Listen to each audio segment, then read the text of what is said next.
दोस्तों, वोट अधिकार यात्रा में शामिल होने के बाद बिहार के लोगों के बीच कई दिनों तक प्रवास करने के बाद राहुल गांधी कुछ दिन के लिए बिहार से दूर रहे। अब दोस्तों, राहुल गांधी कोई स्थानीय नेता तो है नहीं जो एक राज्य तक खुद को सीमित कर कर रख लें। नेता प्रतिपक्ष हैं, वो ढेर सारे काम हो सकते हैं। इस बिहार की राजनीति से कुछ दिन के लिए वो दूर रहे।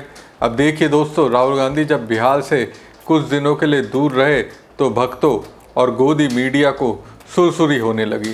सुरसुरी के प्रताप में इस कदर बढ़े कि वो उटपटांग तरीके से विश्लेषण करने लगे। लेकिन देख लीजिए, राहुल गांधी फिर से आ गए। अब बीजेपी क्या करेगी, क्या करेंगे बीजेपी के रणनीतिकार, जो राहुल गांधी को बिहार में ना देखकर अंदर ही अंदर जश्न मना रहे थे। और क्या करेगा एनडीए, राहुल तो आ गए, फिर से उसी वाले तेवर में दिखेंगे, फिर से तेजस्वी के साथ मिलकर एनडीए पर अटैक करेंगे। नमस्कार दोस्तों, मैं हूं परवीन सानी। दोस्तों देखिए, राहुल गांधी ने बिहार में फिर से एंट्री मारते ही पीएम मोदी की परेशानी बढ़ा दी है, वो भी वहां जो एनडीए का गढ़ है। मतलब देखिए, कॉन्फिडेंस, जो सीटें महागठबंधन के हाथ से गई हैं, उन्हीं सीटों को जीतने के लिए राहुल गांधी ने पक्का प्लान बना लिया है। पीएम मोदी के लिए राहुल तेजस्वी किस तरह से सिरदर्द बने हुए हैं, उसे समझने का प्रयास कीजिए। दरअसल बिहार विधानसभा चुनाव के बीच महागठबंधन 29 अक्टूबर से अपने प्रचार अभियान की औपचारिक शुरुआत करने जा रही है। कांग्रेस नेता राहुल गांधी इसी दिन बिहार के दो इलाकों यानी मुजफ्फरपुर के सकरा और दरभंगा ग्रामीण में जनसभाओं को संबोधित करेंगे। उनके साथ आरजेडी नेता और महागठबंधन के मुख्यमंत्री पद के उम्मीदवार तेजस्वी यादव मंच साझा करेंगे। दोनों अपनी मौजूदगी के साथ सियासी माहौल को अपने खेमे में करने की पूरी कोशिश करने वाले हैं। हालांकि इन सभाओं में प्रियंका गांधी वाड्रा की मौजूदगी टल गई है। मीडिया विभाग के चेयरमैन राजेश राठौर ने बताया कि राहुल गांधी की दोनों सभाएं महागठबंधन के लिए खास अहमियत रखती है, क्योंकि ये राहुल तेजस्वी की पहली साझा रैली होगी जब से तेजस्वी यादव को गठबंधन का चेहरा घोषित किया गया है। दोस्तों, पहले ये तय था कि साझा घोषणा पत्र जारी होने के समय प्रियंका गांधी भी बिहार में रहेगी, लेकिन उनका दौरा अब आगे के किसी तारीख के लिए टाल दिया गया है। कांग्रेस सूत्रों के मुताबिक प्रियंका जल्दी बिहार में चुनावी रैलियों के कार्यक्रम के साथ लौटेंगी। महागठबंधन की ये साझा रैली बिहार की सियासत में नया मोड़ लाने की कोशिश होगी। राहुल और तेजस्वी की जोड़ी एक बार फिर मैदान में उतरने जा रही है। वहीं एनडीए खेमे में भी इसका तोड़ निकालने की चर्चा तेज हो गई है। अब समझिए, राहुल गांधी और तेजस्वी यादव उन सीटों को महागठबंधन के पाले में लाने का प्रयास कर रहे हैं जिस पर अभी तक बीजेपी का कब्जा हुआ करता था। दोस्तों, उत्तर बिहार के दो प्रमुख जिले मुजफ्फरपुर और दरभंगा में 2020 के चुनाव में एनडीए बढ़त में थी। इन दोनों संसदीय क्षेत्र की विधानसभा सीटों पर राहुल तेजस्वी संयुक्त रूप से मोदी से भिड़ेंगे। दोस्तों, दरभंगा के 10 विधानसभा क्षेत्रों में महागठबंधन की खाते में महज एक सीट आई थी, जबकि बीजेपी ने यहां से 4, जेडीयू ने 3, वीआईपी ने 2 सीटें जीती थी। बाद में वीआईपी के विधायक बागी होकर बीजेपी में शामिल हो गए थे। इस बार वीआईपी महागठबंधन का हिस्सा है। दूसरी ओर मुजफ्फरपुर में 11 विधानसभा सीटों में 4 पर आरजेडी और 1 पर कांग्रेस ने जीत दर्ज की थी।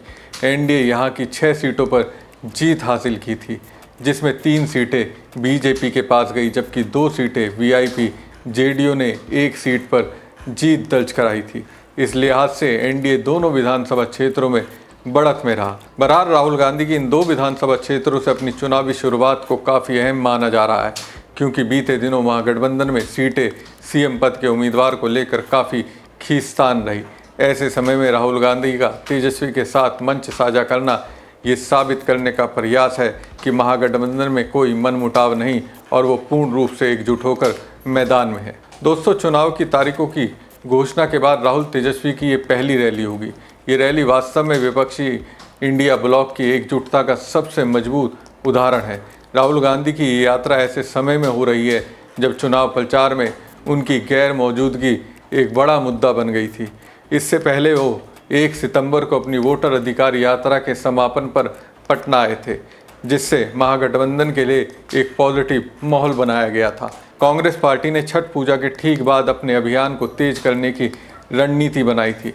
अब उसकी कमान खुद राहुल गांधी संभालेंगे। दोस्तों, कांग्रेस ने बिहार चुनाव के लिए 40 स्टार प्रचारकों की एक बड़ी सूची जारी की है, जिसमें सोनिया गांधी, मल्लिकार्जुन खड़गे, प्रियंका गांधी, संजय पायलट, कन्हैया कुमार और भूपेश बघेल जैसे बड़े नाम शामिल हैं। राहुल गांधी की वापसी को महागठबंधन के कार्यकर्ताओं में नया जोश भरने की एक महत्वपूर्ण कोशिश के रूप में देखा जा रहा है, क्योंकि अब तक तेजस्वी यादव अकेले ही प्रचार की कमान संभाले हुए थे। जहां एक तरफ तेजस्वी यादव लगातार रोजगार, पलायन और कानून व्यवस्था जैसी जमीनी मुद्दों पर सरकार को घेर रहे हैं, वहीं राहुल गांधी ने हाल ही में त्योहारों के दौरान बिहार जाने वाली ट्रेनों में भीड़ को लेकर केंद्र सरकार पर निशाना साधा था। लेकिन अब जबकि तेजस्वी के जमीनी मुद्दे और राहुल के राष्ट्रीय अनुभव का ये मेल एनडीए के लिए एक मजबूत चुनौती पेश कर सकता है। हालांकि ये देखना अहम होगा कि संयुक्त रैली वोटरों को कितना प्रभावित कर पाती है, खासकर तब जब मतदान के लिए बहुत ही कम दिन बचे हैं। हालांकि दोस्तों, राहुल के आने से पहले ही तेजस्वी यादव का ताबड़तोड़ अटैक मोदी शाह पर हो रहा है। आरजेडी नेता तेजस्वी यादव ने प्रधानमंत्री नरेंद्र मोदी के बिहार दौरे से पहले उन पर एक निशाना साधा था। उन्होंने आरोप लगाया था कि पीएम मोदी बिहार को धोखा देने आ रहे हैं। तेजस्वी ने कहा था कि प्रधानमंत्री की सिर्फ यात्राओं और रैलियों से ज़मीनी हकीकत नहीं बदलेगी। देखिए, चुनाव के लिए सबको आना है, उनके यहाँ आने से क्या फ़र्क पड़ेगा। सबको पता है कि पीएम मोदी बिहार को धोखा देने आ रहे हैं। तेजस्वी ने प्रधानमंत्री के विकास के रिकॉर्ड पर सवाल उठाए और बिहार को केंद्रीय आवंटन में पारदर्शिता की मांग की। उन्होंने कहा कि हम प्रधानमंत्री से बस इतना जानना चाहते हैं कि अपने गुजरात को 11 साल में क्या दिया और बिहार को क्या दिया। बस हिसाब दिखाएं, बस इतना ही चाहिए। हमें बताएं कि पिछले वर्षों में गुजरात को कितना दिया गया और बिहार को कितना मिला। तो देखिए, अभी तक अकेले ही तेजस्वी यादव मोदी शाह से सवाल पूछ कर भाजपाइयों की राजनीति की ऐसी की तैसी कर रहे थे। अब तो राहुल गांधी भी आ रहे हैं, वो भी बीजेपी के गढ़ में जाकर तेजस्वी के साथ मिलकर मोदी के खिलाफ गरजेंगे। अब देखिए, राजनीति दरभंगा की 10 सीटों में से 9 सीटें एनडीए ने जीती थी। बिहार आती अब उसी दरभंगा की ओर राहुल गांधी रुख करेंगे। मुजफ्फरपुर में तो राहुल तेजस्वी मोदी के आने से पहले ही उनके खिलाफ माहौल बना देंगे। राहुल तेजस्वी की यहाँ संयुक्त रैली 29 अक्टूबर को है, जबकि मोदी 30 अक्टूबर को यहाँ आएंगे। इसलिए तो मैं कह रहा हूँ, राहुल गांधी तेजस्वी यादव को देखकर बीजेपी के रणनीतिकार और उनके स्टार प्रचारकों के अंदर तरह तरह के ख्याल आ रहे होंगे, जो निश्चित रूप से सियासी तौर पर डरावने होंगे। हमारी खबर आपको कैसी लगी कमेंट बॉक्स में कमेंट करके जरूर बताएं। साथ ही पेज को ज़्यादा से ज़्यादा लाइक और शेयर कीजिएगा। धन्यवाद। और बिहार जो है बेसब्र है बदलाव के लिए। कहीं भी हम लोग जा रहे हैं, भारी तादाद में हर जात, हर वर्ग, हर धर्म के लोग साथ देने के लिए भारी संख्या में सभाओं में आ रहे हैं। और लोग जो है मौजूदा सरकार से परेशान हैं और बिहार सरकार को बदलना चाहते हैं। 20 साल पुरानी विजनलेस खटारा जो सरकार है, भ्रष्टाचार, अपराध चरम पर हो गया है इनके रहते हुए। कहीं सुनवाई कार्रवाई नहीं हो रही है। और अमित शाह जी ने तो मना ही कर दिया कि भाई अब कारखाना नहीं लग सकता क्योंकि भूमि की कमी है, इंडस्ट्री नहीं लग सकता, उद्योग नहीं लग सकता क्योंकि भूमि की कमी है।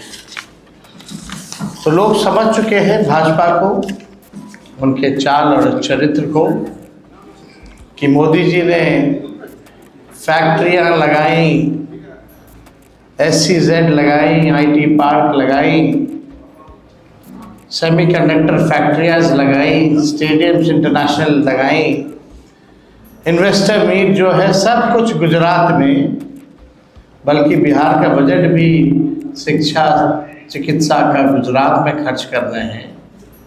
अब बिहार को केवल और केवल अंगूठा और ठेका दिखाने का काम किया है। तो बिहार के लोग बेसब्र हैं ये भ्रष्ट सरकार को बदलने के लिए।